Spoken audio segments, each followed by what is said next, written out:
So I gave you a lot of vocabulary in 4.2, but not really any examples. So I'm going to do some examples with you, and then I'll be able to assign you some homework on it. So some of the questions you might be asked. So here's a lousy situation. So we're comparing two medicines to treat head lice, an oral medication, and or a topical lotion.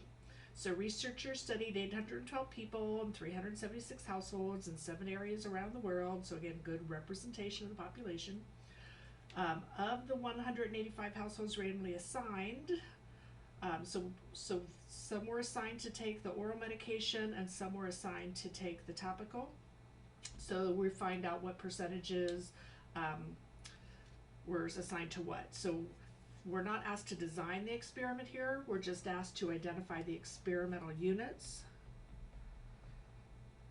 So those would be not the people, but the households. Okay, so we are, even though it was 812 people, the households were randomly assigned, not the people. So the households are the experimental units. And I can't spell household. Households. What is the explanatory response? The explanatory response is which type of medication they took.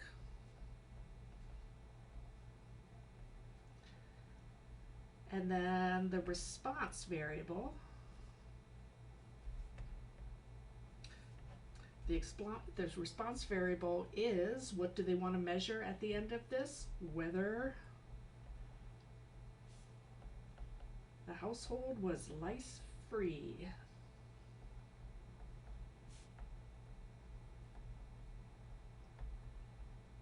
They want to see which one might have worked better than the other. And that's all we're asked for that one. Okay, another example about growing tomatoes. So does fertilizer affect how well the tomato plants grow, or is it the amount of water given to the plants? So in this case, a gardener plants 24 similar tomato plants in identical pots in his greenhouse. So again, they need to be similar to start with, they need to be identical pots. So he's going to add fertilizer in half the pots only. Also, he's going to break up the plants into 3 groups. Some of the plants will only get a half gallon of water a day, some will get a gallon, and the remaining will get 1.5 gallons. And then at the end of 3 months, he'll record the total weight of tomatoes produced on each plant. This time we're asked to identify the factors, levels, experimental units, and list all the possible treatments. So the factors, I think defined earlier, was the explanatory variable. So the factors in this case are going to be the fertilizer and water. So we've got 2 factors. They get fertilized and they get watered. And then there's different levels of those factors. So there are 2 for fertilizer. They either get fertilizer or no fertilizer. And then water has 3 levels. And those levels are the half gallon, the 1 gallon, or the 1.5 gallons. So those are the levels. We've got 2 here and 3 here. So what is 2 times 3? 6. So the actual treatments, if we have to list them all out, I expect, so I could have fertilizer, half gallon. I could have fertilizer 1 gallon. I could have fertilizer 1.5 gallons. And then I have my no fertilizer group. And again, I'm going to have 3 of those for each of the watering amounts. So again, I could have no fertilizer but still get half gallon of water, 1 gallon, or 1.5 gallons of water. So these are my 6 treatments that are actually going to be applied to those plants. And then another example where we're actually going to design one. So a health organization wants to know whether it's better to be on a low carb diet or a low fat diet for more effective weight loss. So the organization decides to conduct an experiment to compare the two diet plans with a control group that is only provided with a brochure about healthy eating. So we've got a low carb diet, a low fat diet, and then we also have a control group that is not going to be told to eat one or the other, but they will just get some information about eating healthy. We've got 90 volunteers that will go in the study for 3 months, outline complete a randomized design, write a few sentences describing how you would implement your design. We can write the whole thing in a paragraph, but it can make a more sense to do this diagram I'm going to show you. So we've got our 90 volunteers.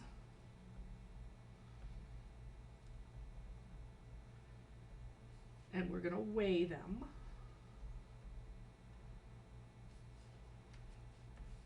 To start.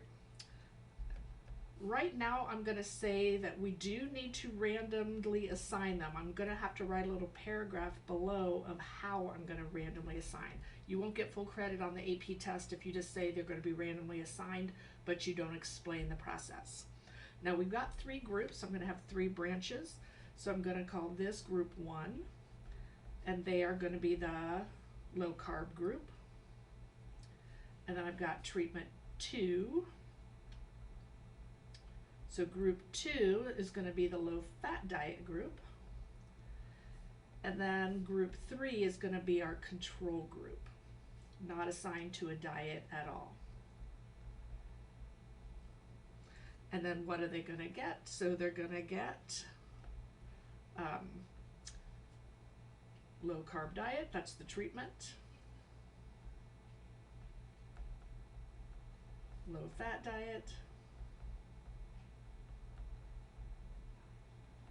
And then no diet at all. Or they can still diet on their own if they choose to after the brochure, but they're not going to be assigned a diet. So those are the treatments. So treatment 1, treatment 2, treatment 3. And what do I want to do at the end of this? At the end of this, I want to compare. There's no point just to do it and then not compare the weight loss.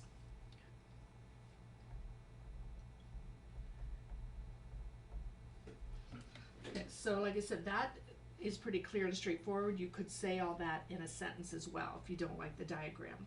But I do need to go on and talk about the random assignment. So in this case, and again, I'm giving you just one example. This isn't the only way we could do the random assignment, but this is one that makes kind of sense to me. So I would take 90 same sized slips of paper, because if they're different sizes, then I might pull one out of the hat over another if one's big and one's small. So I've got to say that they are the same size. Because I've got 3 treatments, I'm going to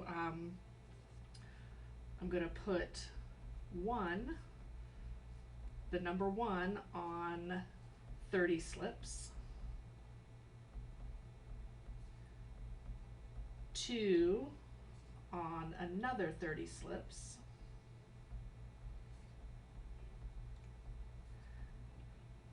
and 3 on the remaining 30 slips.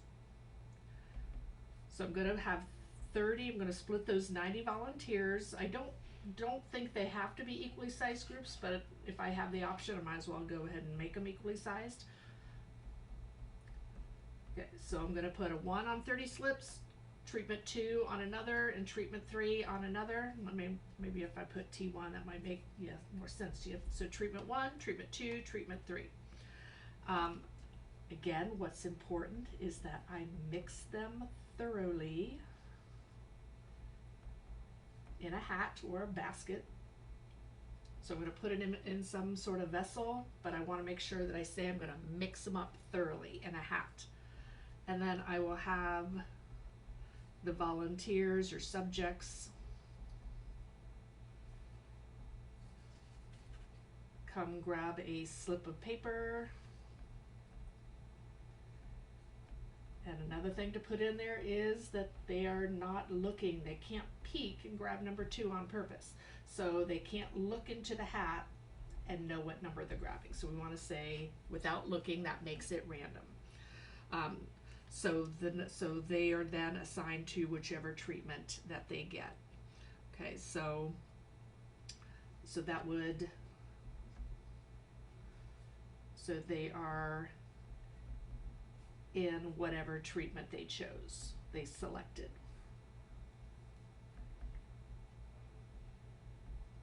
So they're in whatever treatment matches their slip. That is how we assign them. Okay, so again, we want to compare the weight loss at the end to see if there is a significant difference in weight loss between the two. And then we have the control group there because what if the control group loses just as much weight as the people on the low carb group? So we want that control to see if there's a difference, period. Okay? So what is the purpose of the control group? And do all experiments need a control group? So for example, the control group is kind of important here as well, because what if the 3 months are in the fall? So what happens around October, November, December? A lot of holiday parties, a lot of holiday eating going on. Halloween candy, Thanksgiving, Christmas, New Year's. So if the 3 months are these 3 months, so October, November, December, that these could, then people gain weight more.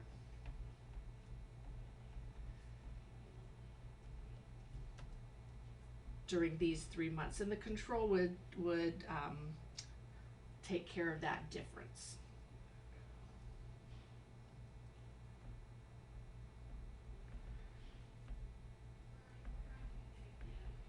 And do all experiments need control groups? Not necessarily. So don't think you automatically have to have one. Like I said, I think I talked last time about if I were doing a pain reliever and then they come out with a new and improved pain reliever, I really just need to compare the new medicine to the old medicine. I don't need a placebo group necessarily. So I don't have to have one, but if it's beneficial, I want to include one. And I'm just going to briefly wrap it up with stuff that was already in the notes, but when the 3 parts of a good randomized design is that we have control. And why do we want control? It takes the confounding variables out of the picture. So if we can control those, then the variation can really be explained by whatever medicine we're giving versus some other thing. And again, we want the randomness. That gives takes out the lurking variables we can't control, like if there's a difference between ages and weights and so forth.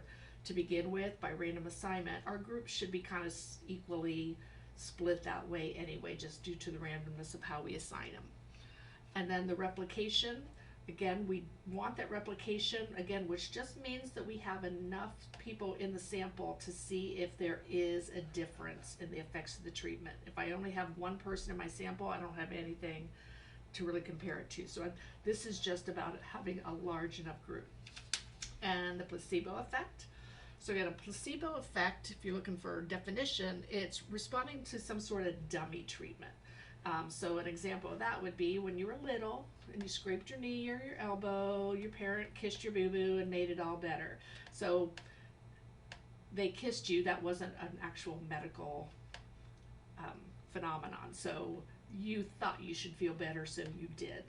And what does it mean to be double blind? Again, I talked about this last time. That means neither the subject or the person applying the treatment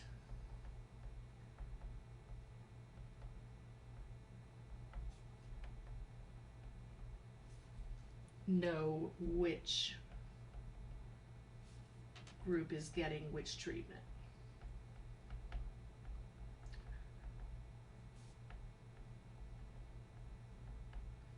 So I don't know that if I'm getting a drug or a placebo, and the person giving me the drug doesn't know whether some other party has labeled them in some way that they know what it is, but I won't be biased by knowing that I got a medication, so the placebo effect could go into effect. Or let's say I'm a researcher and I really want to get this drug approved, I could somehow lead you to answer a certain way at the end to say that something worked. So I shouldn't know either and be biased into leading you to answer certain ways about the results. And then single blind is only the subject doesn't know which treatment they're getting.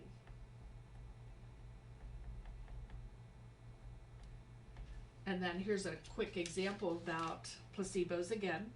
So New York Times reported in 2008 that people think if the medicine costs more, that it works better.